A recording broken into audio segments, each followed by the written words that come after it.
정말 뭐 많이 느끼신 분도 있고 또 뭐 방금 말씀하신 분 같은 경우에는 막 급하게 이렇게 시간이 이제 뭐 늦게 뭐 오시고 그래서 더 마음이 급한 그런 상황도 있고 한데 말씀 아까 드린 것처럼 우리 이제 삶이라는 것이 계획대로 되는 것이 없다 이런 말씀이 있습니다. 계획대로 되는 것 같으면 얼마나 좋겠습니까? 계획은 세우되 계획대로 안 되지만 거기에서 이제 애를 쓰면서 사는 것인데 저는 이제 산에서 살고 하지만 제가 배운 방식대로 그러니까 교육 과정에서 제가 저한테 이제 전해주는 분들의 말씀을 그대로 말씀드리지는 않아요. 전체가 나에게 말하고 있는 부분이 있거든요. 제가 얻은 부분. 이 마을에서 배우는 방법과 산에서 사는 출가자들이 배우는 방식이 다르다. 마을에서 쓰는 진리라는 뜻하고 뭐 저 같은 사람들이 말하는 진리의 뜻이 다르다. 저는 다르지 않다고 봅니다. 그리고 그 공부하는 법도 다르지 않습니다. 사람마다 조금씩 다를 수는 있어도 출가한 사람과 출가 안 한 사람의 방법이 전혀 다르지는 않습니다. 제가 역시 기존의 방식 그대로 현대적으로 교육을 받은 학교 교육을 받은 사람으로서 대학까지 그 방식에 의해서 제가 여기까지 왔습니다. 그래서 사실은 좀 힘들었기도 했죠.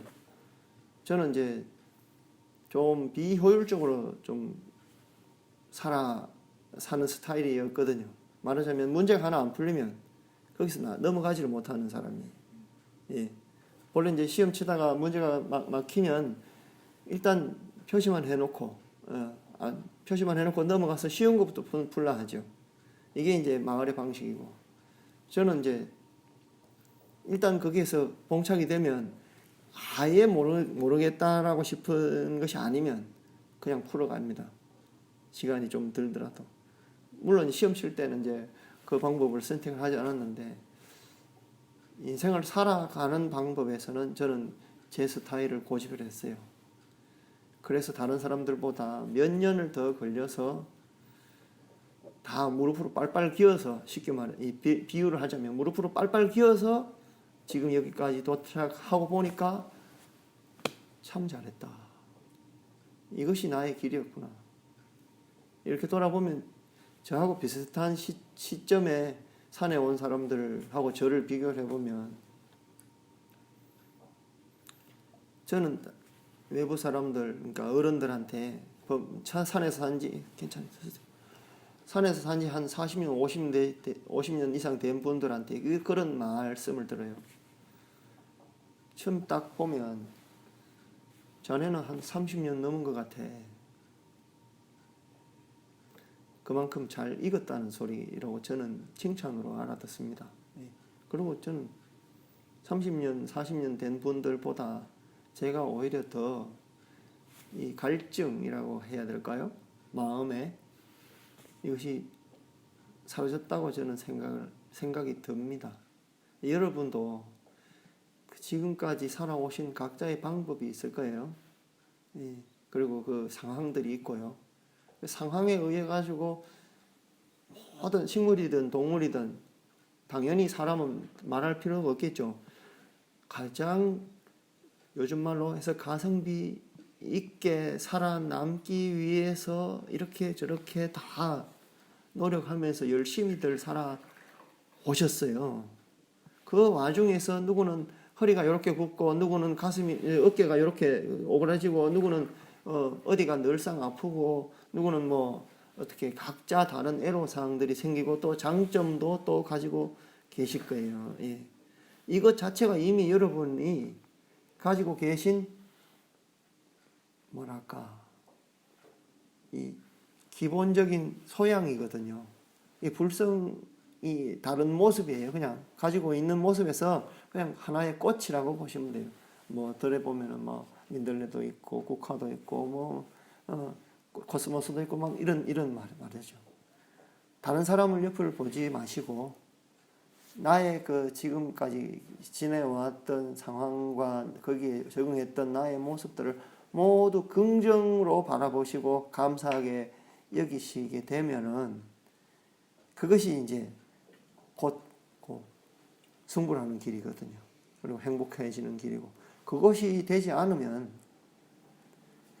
아무것도 할 수가 없어요. 제가 이제 아까 말씀드린 밴드에도 보면 자기를 완전하게 사랑할 수 있는 사람만 성공할 수 있다. 인생에서도 성공하고 사업에서도 성공하고 결혼에서도 성공하고. 예. 이 성공이라는 것이 아까 말씀드린 대로 지구를 수십 바퀴 수백 바퀴 돌면서 내가 후회 없이 살아가는 것이라고 저는 보거든요. 그러려면 비단 양말을 신지 않으면 안 돼요. 어떻게? 말씀드린 대로 말하는 패턴, 행동하는 패턴, 이제 생각하는 패턴, 이 패턴을 각각의 상황마다 내가 어떤 패턴을 빗살 무늬를 가지고 있는지, 웨이브를 가지고 있는지, 예. 미용실에 가면 머리 스타일이 막 띄우기도 하고, 뭐 가라앉히기도 하고, 뭐 피기도 하고, 말기도 하고 막 다 하죠.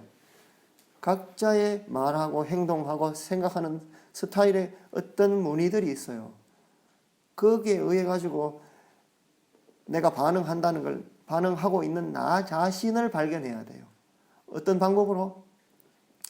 누군가는 직장 생활하는 분이 한 번 오셨었는데 제가 저한테 묻더라고요. 직장 상사가 있는데 그 사람이 좀 예전부터 이 직장 안에서도 굉장히 인식이 좀 저 사람하고는 별로 안 섞이고 싶다 할 만큼 사람들을 괴롭히는 역할을 하고 또 직장에서 오래됐대요. 근데 자기하고 본인하고 그 사람하고 사이에 있던 사람들이 다 그만두고 나갔는데 그 사람 나갈 때 하는 소리가 전부 다 그 사람 조심하라고. 저 사람 때문에 싫었어. 나 직장 그만둔다고. 근데 그 직장이 또 먹고 살만하게 할 만큼 넉넉하게 또 페이가 된다네요. 그래서 이제 고민을 하는 한 여성분이 오셨더라고요. 그래서 제가 그랬어요.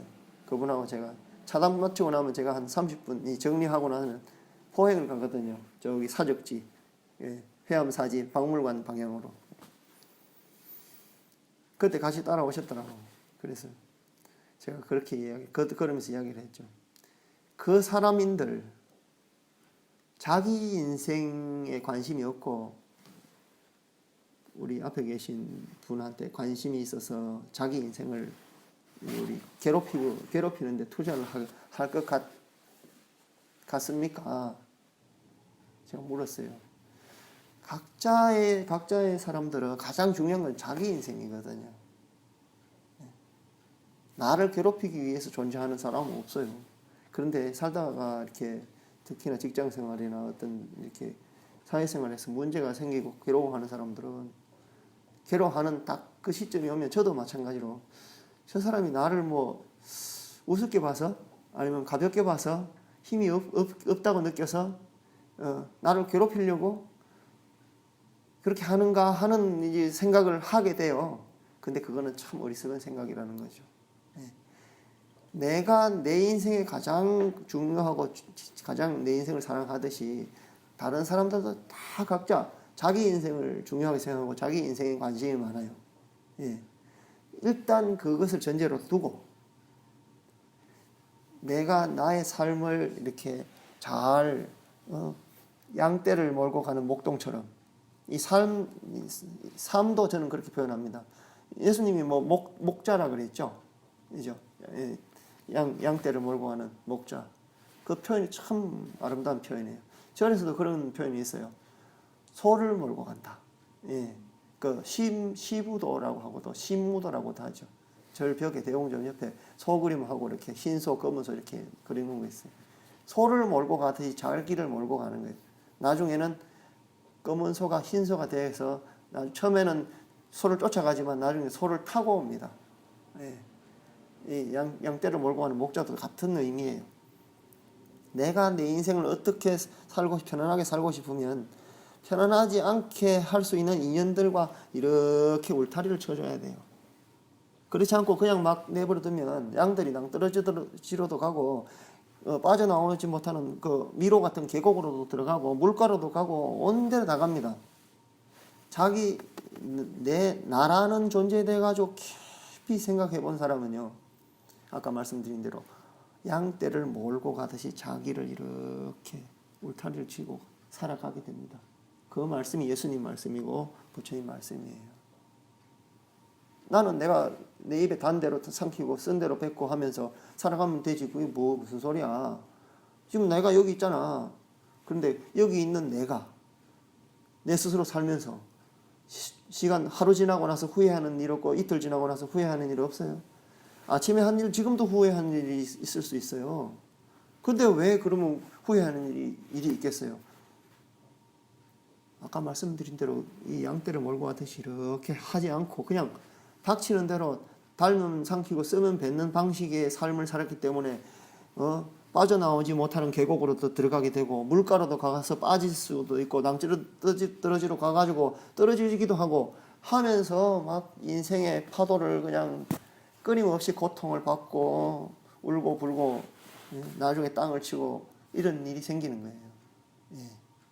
아까 말씀드린 대로 말하는 패턴, 행동하는 패턴, 생각하는 패턴을 잘 내가 내 스스로 관찰하는 것. 그래서 저 같은 이제 출가자들은 이게 선방에서 이렇게 앉아가지고 참선한다고 하는 것이 이목고라는 것이 이제 바로 그거거든요. 이목고가 뭐 절에 다니는 사람만 있는 게 아니에요. 참다운 나의 양심이라고 이야기하면 됩니다. 내 속에 다 있거든요. 내가 뭔가 뿌듯한 일을 했으면 스스로 자랑스럽게 느끼게 되는 일이 있어요. 그런데 내가 뭔가 이렇게 조금만 말 한마디만 해주면 다른 사람이 고생 덜 하는데 내가 그 말 안 해주고 그냥 처음에 했던 말을 그냥 번복하기 싫어서 그 길 아니에요. 내가 아까 착각했어요. 이렇게 부르면 그 사람은 하루 저녁을 날릴 수 있는 일을 내가 다 건져줄 수 있는데 그냥 기동력에서 들은 이야기를 내가 잘못 이해를 해가지고 길을 잘못 알려줘서 이 사람 초행길인데 잠도 못 자고 밤새도록 길에서 헤매게 만드는 이런 일을 그냥 방치하게 되는 경우가 있습니다. 비슷한 일들이 많이 있어요. 내 양심이 보이지도 들리지도 않지만 나에게 느끼게 하는 그 찜찜함으로 좀 정신 차려. 그렇게 하면 안 돼. 저 사람 고생할 거야. 그냥 불러서 좀 네가 한 번만 말하면 돼. 그런데 귀찮아서. 귀차니즘이라고 하죠. 귀차니즘. 나의 알량한 귀차니즘, 나의 알량한 체면, 나의 알량한 그 이미지 관리를 위해서 사람들의 고생하는 걸 뻔히 알면서 외면하는 이런 태도들이 우리가 조금씩 있어요. 저한테도 있어요.